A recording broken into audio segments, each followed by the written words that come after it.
Hello बच्चों, let's start this question. So this question says, imagine a tunnel dug along a diameter of the earth. Shows that a particle dropped from one end of the tunnel execute simple harmonic motion. What is the time period of the motion? Assume the earth to be sphere of uniform mass density. Density is given and g is given. Neglect all other damping forces. तो चलिए बच्चों इस question को हम start करते हैं। तो इस क्वेश्चन को हम स्टार्ट करते हैं। देखिए इस क्वेश्चन का जो आपका की कॉन्सेप्ट है, ये की कॉन्सेप्ट है। देखिए इस क्वेश्चन में हमें बोला गया है कि जो पार्टिकल है जिसको हम अर्थ के डायमीटर के अलोंग क्या कर रहे हैं उसमें भेज रहे हैं, वो क्या करेगा, एसएचएम मोशन करेगा। तो हम यहाँ पर सिंपल हार्मोनिक मोशन पर के कॉन्सेप्ट का यूज करेंगे। So the key concept of this question is simple harmonic motion या फिर एसएचएम। ठीक है, तो चलिए अब हम इस क्वेश्चन को स्टार्ट करते हैं। तो देखिए ये क्वेश्चन में उसने जो हमसे बोला है, इस क्वेश्चन में उसने हमसे ये कहा है कि जो आपका टनल है उसके अलोंग, ये देखिए मान लीजिए ये आपकी क्या अर्थ है, ये आपकी अर्थ है। और उसने जो क्वेश्चन में क्या बोला हमसे, उसने हमसे क्वेश्चन बोला है कि imagine a tunnel dug along the diameter of the earth. हमने उसके डायमीटर के अलोंग क्या किया, कोई ऐसे टनल बना लिए। It is not possible to dug a tunnel inside the earth, but still in this question if it's asking, तो हम ये मान सकते हैं कि हाँ, लेकिन ये पॉसिबल नहीं है क्योंकि इसके रेडियस 6400 किलोमीटर है और इतने अंदर तक टनल बनाना मतलब काफी हार्ड है। Okay, so imagine a tunnel dug along a diameter of the earth so that a particle dropped from one end of the tunnel execute SHM। ठीक है, जो आपकी टनल है यहाँ तक पूरी होगी। ठीक है, अब उसने पूछा कि जो पार्टिकल को हम फेंकेंगे वो क्या करेगा, ड्रॉप करेंगे, वो एसएचएम करेगा इसके अंदर, वो हमें प्रूव करना है। ठीक है, तो देखिए ये तो हम वैसे भी समझ सकते हैं इसको। एक समझने का दूसरा तरीका, मतलब अगर हम इसको थियोरेटिकल समझना चाहें तो हम इसको ऐसे समझ सकते हैं। ये क्या है, सेंटर ऑफ द अर्थ। तो हमें पता है कि कोई भी ऑब्जेक्ट क्या होता है, सेंटर ऑफ द अर्थ की तरफ अट्रैक्ट होता है। एक ऑब्जेक्ट को आप यहाँ रख लेंगे तो ये भी नीचे को अट्रैक्ट होगा। कोई ऑब्जेक्ट मान लीजिए यहाँ है, ये भी सेंटर ऑफ द अर्थ इस साइड को अट्रैक्ट होगा। कोई ऑब्जेक्ट यहाँ है, ये भी यहाँ अट्रैक्ट होगा। एक ऑब्जेक्ट मान लीजिए यहाँ पर है, ये भी आपके सेंटर ऑफ द अर्थ की तरफ अट्रैक्ट होता है। तो जैसे ही हम ऑब्जेक्ट भी यहाँ पर रखेंगे तो उसमें फोर्स लगेगा अंदर, और वो फोर्स को पार करते करते करते ऑब्जेक्ट आपको यहाँ पहुंच जाएगा, फिर यहाँ पहुंचेगा, फिर उससे फोर्स लगा यहाँ पर। तो हम देख सकते हैं कि ये क्या है, एसएचएम मोशन है। एसएचएम मोशन क्या होता है, एसएचएम मोशन होता है कि जो भी बॉडी के एक्सेलरेशन होता है वो एक डिस्प्लेसमेंट के फ्रॉम द मीन पोजीशन और इक्विलिब्रियम पोजीशन के डिस्प्लेसमेंट से इनवर्सली मतलब लीनियरली प्रोपोर्शनल होता है किसके, डिस्प्लेसमेंट के। और दूसरा, एक्सेलरेशन और displacement always in negative direction होते हैं। उन दोनों की डायरेक्शन क्या होती है, अपोजिट होती है, एक्सेलरेशन की और डिस्प्लेसमेंट की। तो देखिए यहाँ से हमें क्लियर हो जाएगा कि एसएचएम कर रहा है। तो चलिए क्वेश्चन को स्टार्ट करते हैं। Imagine a tunnel dug along the diameter of the earth so that the particle dropped from one end of the tunnel execute SHM.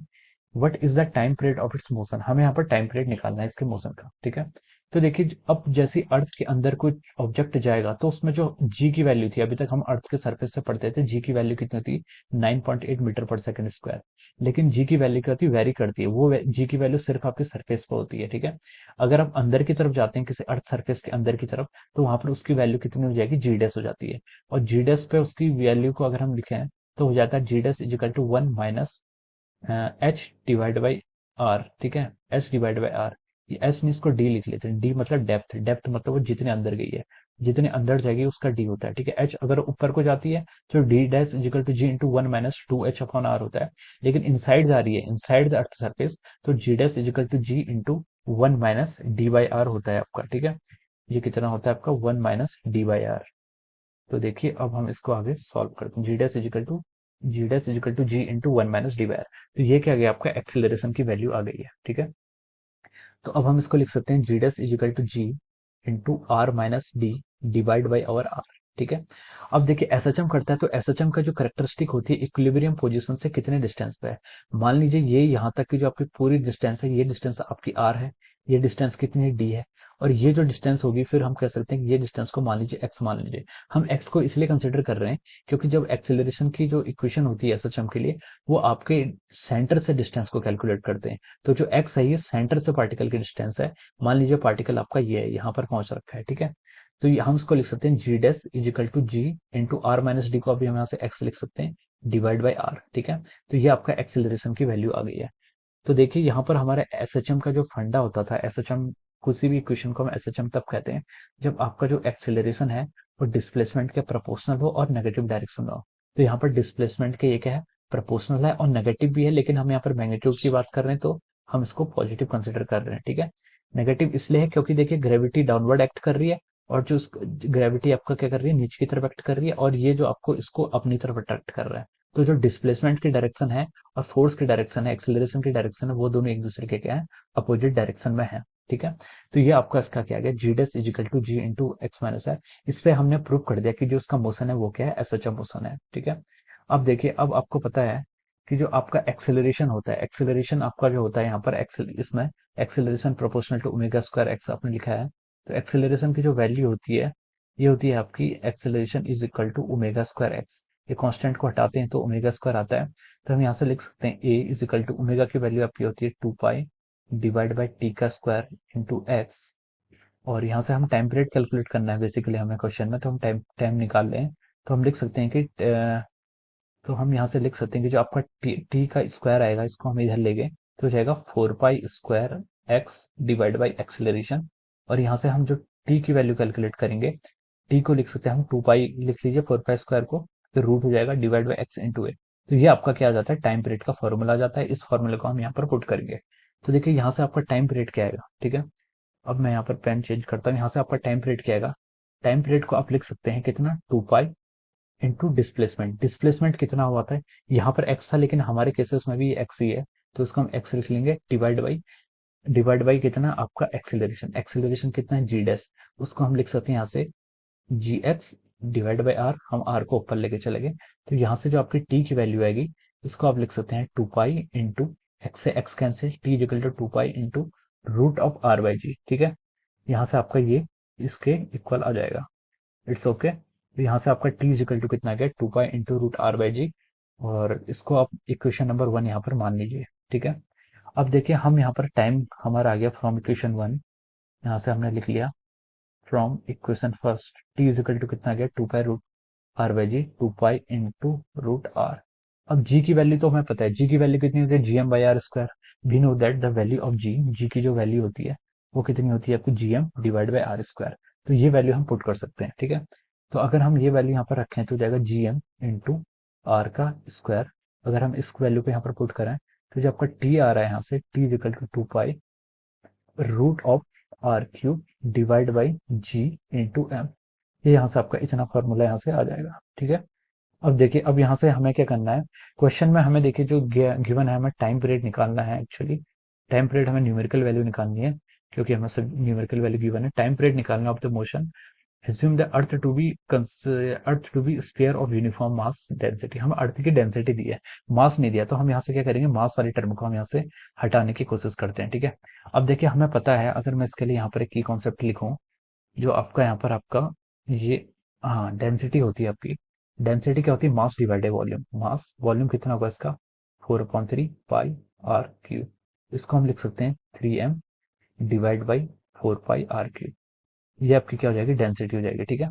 तो हमें यहाँ से मास को रिप्लेस करना है, तो हम इस इक्वेशन को सॉल्व करके मास को लिख सकते हैं, यहाँ से मास को लिख सकते हैं हम यहाँ से 4 pi rho R cube divide by, मास को लिखना था हमें यहाँ पर से, हाँ, 4 pi row cube divide by 3, ठीक है। तो ये आपका मास का एक्सप्रेशन आ जाता है। इसको हम इस इक्वेशन में, अब नीचे वाली इक्वेशन में क्या कर लेते हैं, पुट कर लेते हैं। तो यहाँ से हम इसको लिख सकते हैं 2 pi into root of R cube divide by G into M. M कितना है यहाँ से आपका, 4 pi rho R cube, 3 divide में है तो उस 3 को हम ऊपर ले गए, ठीक है। तो आर क्यूब से आप आर क्यूब कैंसिल कर दीजिए, और और तो कोई क्वांटिटी कैंसिल नहीं हो रही है, तो हम यहाँ से लिख सकते हैं इसको 2 pi into 3 divide by 4 pi rho into जी।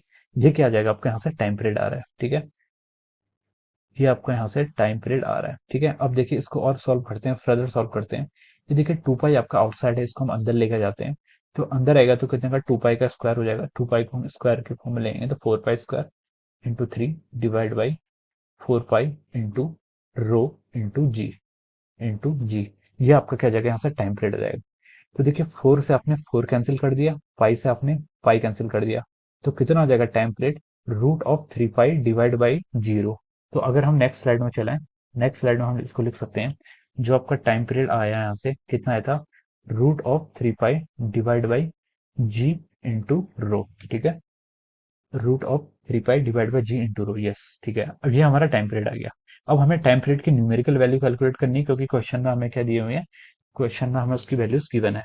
तो देखिए हम इसको लिख सकते हैं, रो की वैल्यू आपको क्वेश्चन में गिवन है कितनी, 5520 केजी पर मीटर क्यूब। इसको हम लिख सकते हैं 3 पाई की वैल्यू कितनी आएगी, 3.14 डिवाइड बाई जी। जी की वैल्यू हमें पता है 6.67 इंटू 10⁻11, ठीक है। और रो की वैल्यू हमें कितनी थी, 5520 क्वेश्चन में गिवन थी। तो चलिए अब हम इसको फर्दर सॉल्व करते हैं। 3.14 इंटू 3 करेंगे तो ये आएगा आपका 9.42 डिवाइड बाई, अब 6.67 इंटू 5520, इसको अगर हम सॉल्व करेंगे तो ये आएगा आपका, इसको मल्टीप्लाई करके आ रहा है आपका 3.36818.4 इंटू 10⁻11, ठीक है। ये आ रहा है आपका, अभी तक इतना आपका ये हो गया, ठीक है। अब देखिए, अब इसको आप आगे सॉल्व करिए। तो अब इसको लिख सकते हैं, देखिए 9.42 10⁻11 है, इसको आप ऊपर ले आएंगे तो कितना होगा, 10⁻11 डिवाइड बाई 36818.4, ठीक है। अब देखिए आप इसको यहाँ पर अगर आप डिवाइड करेंगे तो ये हो जाएगा आपका 9.42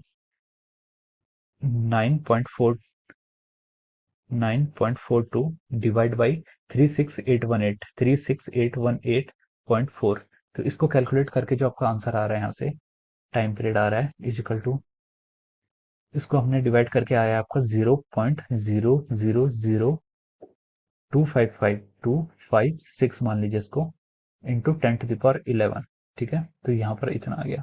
अब हम इसको फर्दर आगे और सिंप्लीफाइड करते हैं, तो हम लिख सकते हैं इसको वन, देखिए कितना लिख सकते हैं, 1 2 3 4, इसको हम लिख सकते हैं 2.56, और यहाँ से हम 4 को कर लेंगे तो आएगा आपका 10⁻7 आ जाएगा, ठीक है। 2.56 इंटू 10⁻7, यस, इतना आ जाएगा। फिर हम इसको फर्दर और लिख लेते हैं, देखिए 25.6 इंटू 10⁻6, यहाँ से हम इसको लिख सकते हैं, इसको हम यहाँ से इतना 6 लिख सकते हैं। और अब हम यहाँ से क्या कैलकुलेट करेंगे, रूट ऑफ 25.6, रूट ऑफ 25.6 अगर आप यहाँ से कैलकुलेट करेंगे तो उसकी वैल्यू आएगी 5.059, जिसको हम 6 लिख सकते हैं इंटू 10⁻3। तो ये आपका क्या आ रहा है यहाँ पर, ये आपका यहाँ से इतना टाइम पीरियड आ रहा है। तो आप लिख सकते हैं जो आपका जो टाइम पीरियड आ रहा है, ये आ रहा है आपका 5060 सेकेंड, लगभग लगभग आपका जो आपका टाइम पीरियड आएगा वो 5060 सेकेंड के इतने आपके इक्वल आ जाएगा। तो देखिए हमसे क्वेश्चन में उसने क्या पूछा था, क्वेश्चन ने पूछा था कि what is the time period of the motion. तो इस मोशन का टाइम पीरियड कितना आ गया, 5060 सेकेंड आया, ठीक है। So I hope you all understood this concept. Thank you so much.